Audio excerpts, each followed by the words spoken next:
ఈ నెల మే 17వ తేదీ ఆదివారం నుంచి అధిక జ్యేష్ఠమాసం ప్రారంభమై వచ్చే నెల జూన్ 15 వరకు అధిక జ్యేష్ఠమాసం ఉంటుంది. ప్రతి 3 సంవత్సరాలకు ఒకసారి ఈ అధిక మాసం ఏర్పడుతుంది. అయితే ఈ అధిక మాసంలో శుభకార్యాలకు దూరంగా ఉండాలి. ఎందుకంటే ఈ అధిక మాసంలో శుభకార్యాలు చేయడానికి ముహూర్తాలు ఉండవు. అసలు అధిక జ్యేష్ఠమాసం అంటే ఏమిటి? ఈ నెలలో ఎలాంటి శుభకార్యాలు చేయకూడదు, పాటించాల్సిన నియమాలు, వీటి గురించి ఇప్పుడు తెలుసుకుందాం. మే 17వ తేదీ నుంచి అధిక జ్యేష్ఠమాసం ప్రారంభం కాబోతుంది. దీన్నే పురుషోత్తమ మాసము అంటారు. ఈ అధిక మాసానికి అధిపతి శ్రీ మహావిష్ణువు.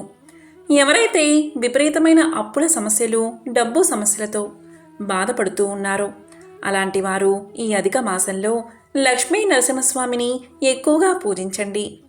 దీనివల్ల రుణబాధలు తొలగిపోయి మీ ఇంటికి ధనాకర్షణ పెరుగుతుంది. ఈ అధిక జ్యేష్ఠ మాసాన్ని శూన్యమాసము అంటారు.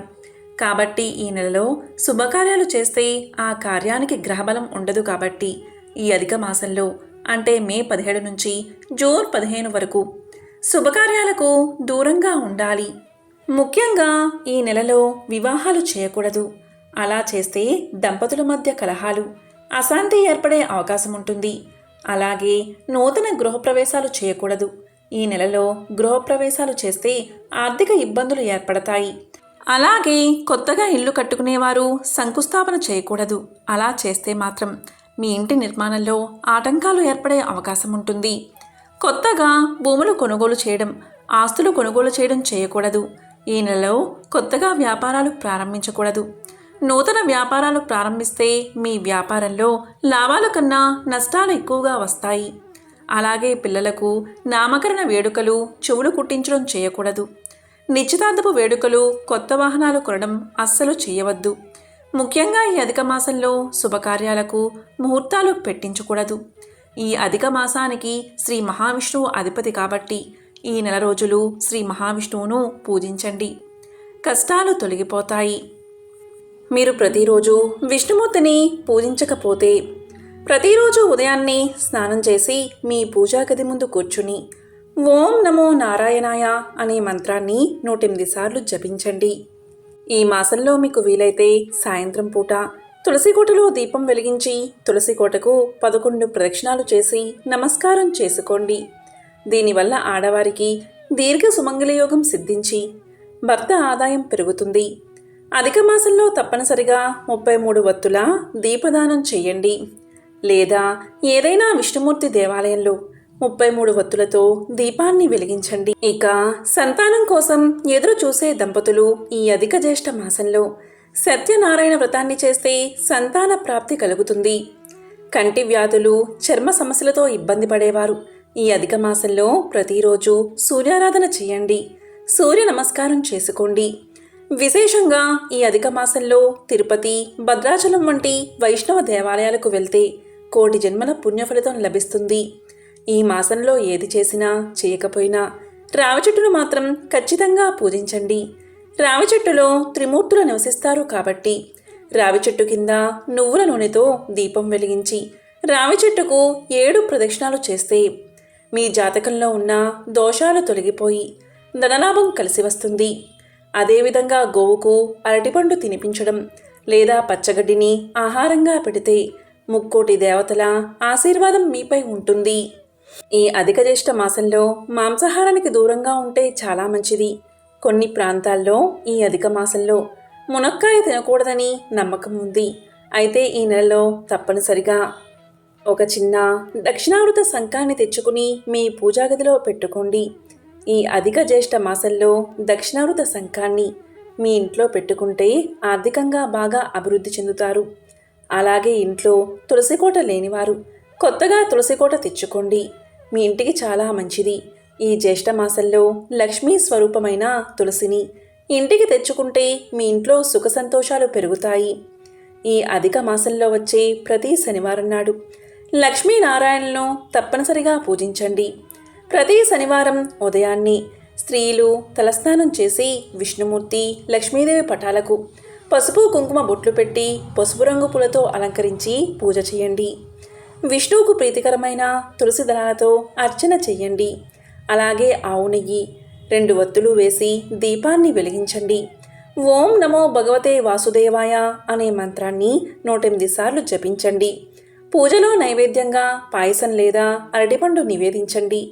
ఈ విధంగా చాలా సులభంగా ఈ అధిక మాసంలో వచ్చే శనివారం నాడు విష్ణుమూర్తిని పూజిస్తే మీ కుటుంబం మొత్తానికి ఎన్నో శుభ ఫలితాలు కలుగుతాయి.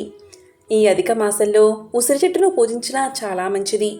ఉసిరి చెట్టు మొదట్లో కొన్ని పాలు పోసి నెయ్యి దీపాన్ని వెలిగించి ఉసిరి చెట్టుకు నమస్కారం చేసుకుంటే అఖండ లక్ష్మీ కటాక్షం కలుగుతుంది. ఈ జ్యేష్ఠ మాసంలో స్నానం చేసేటప్పుడు నీటిలో కొన్ని వస్తువులు వేసుకుని స్నానం చేస్తే ఎన్నో శుభ ఫలితాలు కలుగుతాయి. నీటిలో కొంచెం పసుపు కలిపి స్నానం చేస్తే జాతకంలో గురుబలం పెరిగి అదృష్టం పెరుగుతుంది. అలాగే విష్ణుమూర్తికి ప్రీతికరమైన తులసి ఆకులను నీటిలో వేసుకుని స్నానం చేస్తే మానసిక ప్రశాంతత కలుగుతుంది.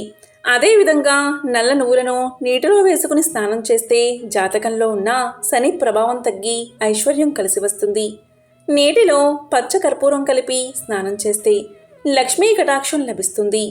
ఉద్యోగ ప్రయత్నాలు చేసేవారు ఈ అధిక జ్యేష్ఠ మాసంలో మీ దగ్గరలో ఉన్న విష్ణుమూర్తి దేవాలయానికి వెళ్ళి స్వామివారికి పసుపు వస్త్రాలు సమర్పించి నమస్కారం చేసుకోండి. మీరు కోరిన ఉద్యోగం వెంటనే వరిస్తుంది. ఇక ఈ నెలలో ఒక్కసారైనా సరే మీ దగ్గరలో ఉన్న విష్ణుమూర్తి దేవాలయానికి వెళ్ళి విష్ణుమూర్తికి తులసిమాల సమర్పించి నమస్కారం చేసుకోండి. దీనివల్ల లక్ష్మీనారాయణల అనుగ్రహం మీపై ఉంటుంది. విష్ణుమూర్తికి ఎంతో ప్రీతికరమైన ఈ జ్యేష్ఠ మాసంలో ఒక డబ్బాలో పచ్చ కర్పూరం 2 లవంగాలు వేసి మీ బీరువాలో పెట్టుకోండి. దీనివల్ల మీ ఇంటికి ధనాకర్షణ పెరుగుతుంది. అదేవిధంగా మీ బీరువాలో డబ్బు నగలు పెట్టే చోట పసుపు రంగు వస్త్రాన్ని వేసి ఆ వస్త్రం పైన డబ్బులు పెట్టినట్లయితే మీ సంపద రెట్టింపు అవుతుంది. అలాగే ఈ జ్యేష్ఠ మాసంలో ఎలక్ట్రిక్ వస్తువులు, తోలు వస్తువులు, పదునైన వస్తువులు, ఇనుప వస్తువులను కొనకూడదు. ఇక మీ ఉద్యోగంలో ఇబ్బందులు ఉన్నా, ఉద్యోగం రావాలి అన్నా, వివాహం జరగాలి అన్నా, ఇలా ఏ కోరిక నెరవేరాలన్నా సరే ఈ మాసంలో హనుమాన్ చాలీసాను ఎక్కువగా జపించండి. ఇక ఈ అధిక మాసంలో ఇంట్లో దీపారాధన చేసేటప్పుడు కొన్ని నియమాలు తప్పనిసరిగా పాటించాలి. దీపాన్ని లక్ష్మీ స్వరూపంగా భావిస్తారు కాబట్టి దీపాన్ని అగ్గిపుల్లతో వెలిగించకూడదు. ఏకహారతితో కానీ అగరబత్తితో కానీ దీపాన్ని వెలిగించండి. పూజ గదిలో వెలిగించే దీపం ప్రమిదను నేరుగా నేలపైన పెట్టకూడదు. దీపం కింద తమలపాకు పెట్టి దీపాన్ని వెలిగిస్తే మంచిది. అలాగే దక్షిణముఖంగా దీపాన్ని వెలిగించకూడదు. ఈ అధిక మాసంలో చేసే దానాలకు అక్షయ ఫలితాలు లభిస్తాయని ఒక నమ్మకం. విశేషంగా ఈ మాసంలో మజ్జిగ, నీళ్లు దానం చేస్తే అత్యంత పుణ్యఫలితం లభిస్తుంది. ఈ అధిక జ్యేష్ఠ మాసంలో బ్రాహ్మణులకు విసినకర్ర దానం చేస్తే దరిద్ర బాధలన్నీ వెంటనే తొలగిపోతాయి. అలాగే ఈ నెలలో ఒక్కసారైనా సరే ఆకలితో ఉన్న పేదలకు కడుపు నిండా భోజనం పెడితే మీరు అనుభవిస్తున్న దారిద్ర బాధలు తొలగిపోయి ఐశ్వర్యం సిద్ధిస్తుంది. ఈ నెలలో నదీ స్నానాలు చేస్తే జన్మజన్మల పాపాలన్నీ తొలగిపోతాయి. ఈ మాసంలో తలస్నానం చెయ్యాలి అంటే కొన్ని నియమాలు పాటించాలి. ఈ నెలలో వచ్చే ప్రతి శనివారం నాడు మీ శరీరమంతా నువ్వుల నూనెతో మర్దన చేసుకుని తలస్నానం చేస్తే ఆయురారోగ్యాలు కలుగుతాయి. అయితే మంగళవారం, శుక్రవారం రోజు తలస్నానం చేయకూడదు. కాబట్టి ఇటువంటి నియమాలు పాటించి ఆ లక్ష్మీనారాయణల అనుగ్రహాన్ని పొందండి. ఓం నమో నారాయణాయ.